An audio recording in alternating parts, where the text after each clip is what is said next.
it comes to slab foundation repair, and this is true whether it's a residential home or a commercial property, there's really two main repairs that we see and that we can use here at KC Pier.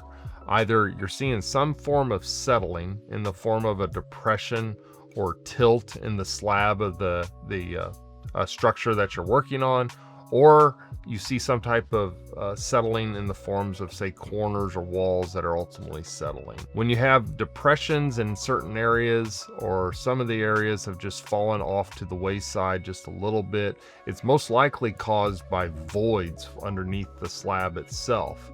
And voids are filled with some type of concrete lifting material. Like KC Pier, we use polyjacking as our main resolution of concave or dropping concrete to help fill voids underneath slabs. Now, if the foundation has cracked or settled, then we have to actually look at some of our pier solutions. We use concentrically loaded piers. They're backed by a lifetime warranty.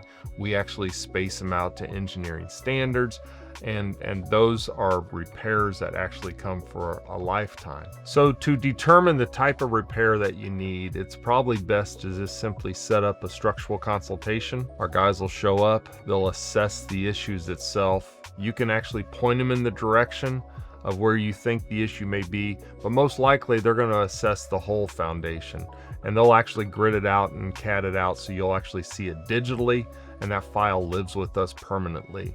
So if we ever have to revisit the structure, we can always go back to any of the work that we've either measured and or done, and ultimately refer to that as a base before we take a look at any future work as well. Between polyjacking and piering, those guys will definitely be able to tell you the best solution for the problem that you have with just simply a phone call.